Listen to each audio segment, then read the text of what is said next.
ایک زمانہ تھا جب لوگ کسی ملک میں جاتے تھے تو قصہ کہانیاں بیان کیا کرتے تھے. پھر زمانہ بدلا اور سفر نامے کا دور آیا. اردو کا سب سے پہلا سفر نامہ یوسف خان کمبل پوش نے لکھا تھا عجائبات فرنگ کے عنوان سے.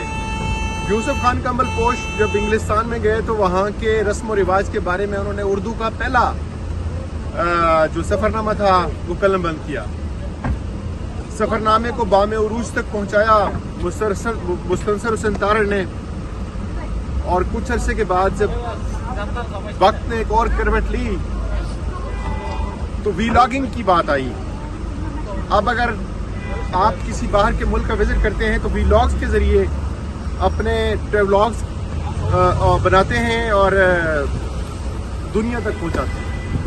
اگر آپ کا ارادہ قازقستان آنے کا ہے تو یہ ویلاگ ضرور دیکھیے. آئیے آپ کو سیر کراتے ہیں قازقستان کی، الماتے کی، اس کے رسم و رواج، کلچر اور لوگوں کے بارے میں سب کچھ ہے اس ویلاگ میں. قبل اس کے کہ ہم قازقستان اور الماتے کے لوگوں کے رہن سہن، کلچر اور وہاں کی جو لائف ہے اس کے بارے میں جانیں، ایک نظر ڈال لیتے ہیں قازقستان کی تاریخ پر. خانہ بدوش قبائل کی تاریخ رکھنے والا ملک قازقستان رقبے کے لحاظ سے دنیا کا 9واں بڑا ملک ہے، جو سوویت یونین کے ٹوٹنے کے بعد 16 دسمبر 1991 کو آزاد ہوا. ترکی زبان میں قازق کا مطلب ہے خانہ بدوش. تاریخی طور پر قازقستان کے لوگ خانہ بدوش تھے، جس کی وجہ سے کہا جاتا ہے کہ اس کا نام قازقستان پڑ گیا. اگرچہ گولڈن ایگل یہاں کا قومی جانور ہے، لیکن گھوڑا بھی قازقستان کے تاریخی اور تہذیبی ورثے کا امین ہے. گھوڑے کا گوشت قازقستان کے لوگوں میں آج بھی بڑا مرغوب ہے، بلکہ ان کی جو مین ڈش ہے وہ بھی گھوڑے کے گوشت کے بغیر نامکمل ہے.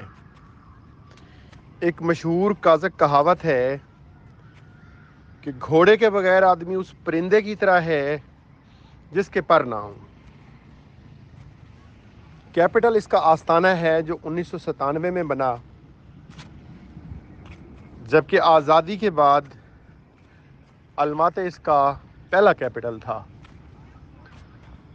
1997 میں اس کے پہلے صدر نور سلطان نظر بیوف نے کیپٹل کو الماتے سے استانہ شفٹ کیا.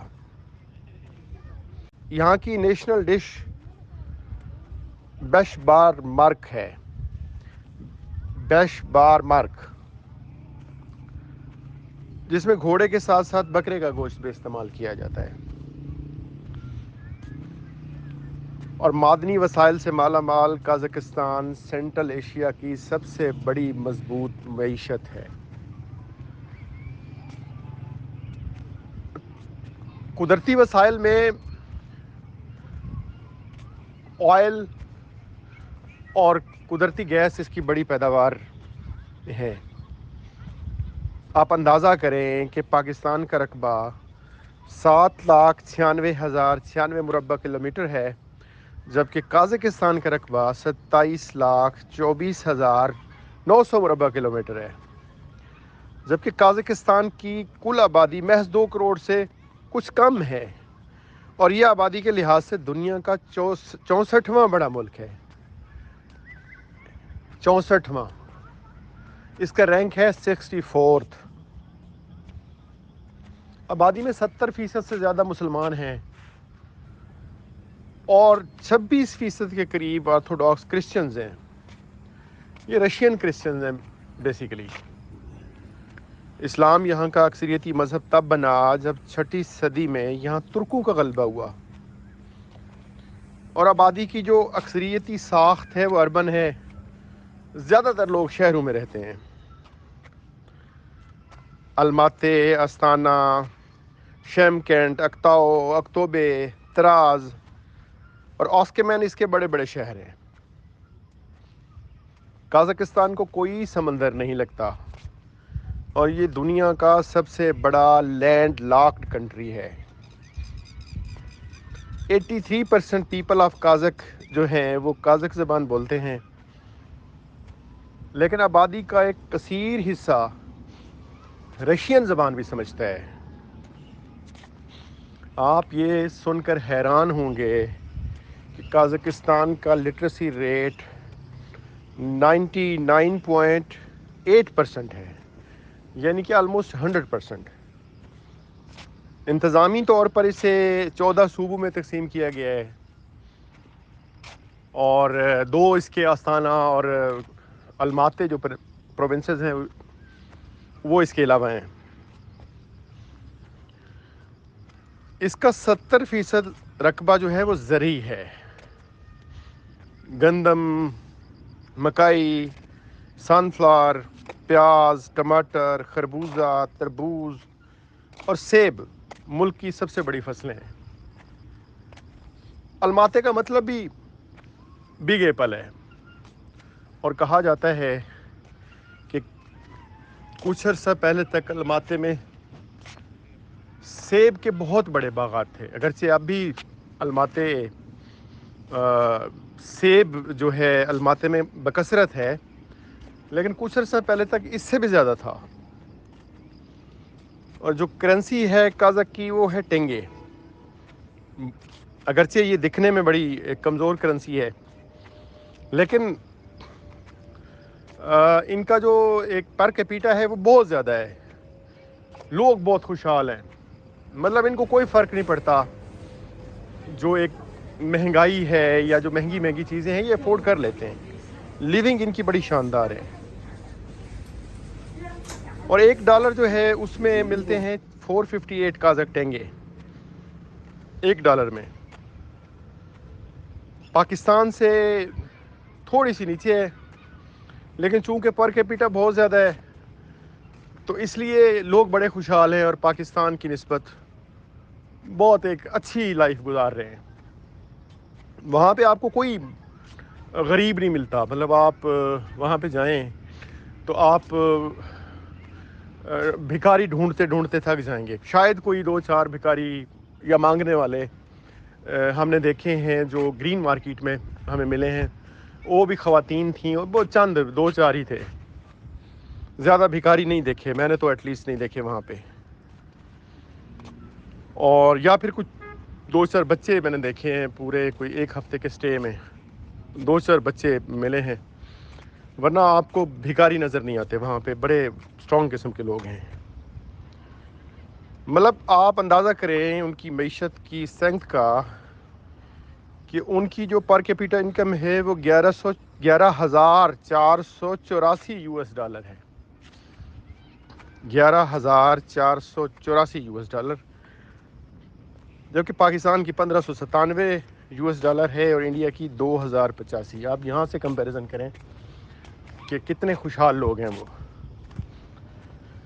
اور گورنمنٹ کا جو نظام ہے وہ صدارتی ہے، صدر عوام کے ڈائریکٹ ووٹوں سے 5 سال کے لیے منتخب ہوتا ہے، اگرچہ پہلے صدر نے 5 سال کے بعد کچھ عرصے کے لیے اس کو 7 سال تک ایکسٹینڈ کیا تھا، لیکن بعد میں پھر اسے 5 سال تک کر دیا گیا تھا۔ اور جو موجودہ صدر ہیں ان کا نام ہے قاسم جومار توقیو، اور انہوں نے 20 مارچ 2019 کو عہدہ سنبھالا۔ قازقستان میں الیکشن کی تاریخ بھی ہمارے الیکشن سے ملتی جلتی ہے، دھاندلی کے الزامات لگتے ہیں اور وہاں کے صدر صاحب جو ہے وہ کسی کو گھاس نہیں ڈالتے تھے 2019 تک۔ آپ اندازہ کریں 1991 سے 2019 تک وہ ملک کے صدر رہے، اور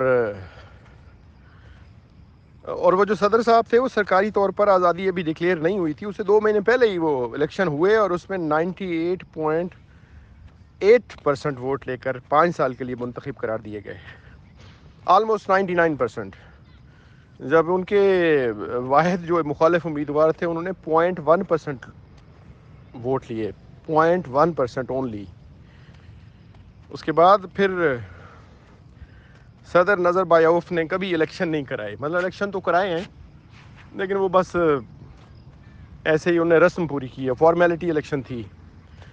کبھی کبھی انہوں نے کبھی ریفرینڈم کرا دیا، پھر الیکشن کرایا ایک دفعہ تو پھر وہ جیت گئے 91% سے، ایک دفعہ پھر 95، مطلب اس طرح مور دین 90% ووٹ لے کر وہ جیتتے رہے ہمیشہ ہی. اور جب ان کی پہلی دفعہ ان کی ٹرم ختم ہوئی تو انہوں نے بجائے یہ کہ الیکشن کروانے کے انہوں نے ریفرینڈم کرا دیا جی وہ صدر کی مدت بڑھائی جائے. اور اس طرح پھر انہوں نے اپنے راہ میں آنے والی کسی بھی آئینی اور پارلیمانی رکاوٹ کو کبھی درخور اطلاع نہیں سمجھا. کبھی ریفرینڈم کرا کر صدارت پکی کی، کبھی آئین میں ترمیم کر کے، کبھی عدالتوں کے اختیارات سلب کر کے. یوں صدر صاحب 2019 تک قازقستان کے صدر رہے، اگرچہ ان کے دور کے تمام الیکشن کنٹروورشل رہے اور ویسٹرن ورلڈ نے ان کو کبھی تسلیم نہیں کیا فیئر الیکشن کے طور پر. لیکن ایک بات ماننا پڑے گی، انہوں نے بہرحال ملک کو ترقی کی طرف گامزن کیا، کامرس میں، بزنس، تجارت، ڈی نیکولرائز کیا کنٹری کو. اور چوتھے نمبر پہ سب سے زیادہ ان کے پاس قازقستان کے پاس نیوکلیئر ویپنز تھے جو نے رشیا کو واپس کر دیے اور اس ٹریٹی کا حصہ بن گئے جس کے مطابق کنٹریز جو ہیں وہ نیوکلیئر ویپن نہیں رکھ سکتے. پھر ان کی ساری توجہ اکانومی پہ رہی، نیچرل ریسورسز کو انہوں نے یوٹیلائز کیا، فارن انویسٹمنٹ لے کر آئے اور اپنی جو ایگریکلچر ہے اس کو مضبوط کیا.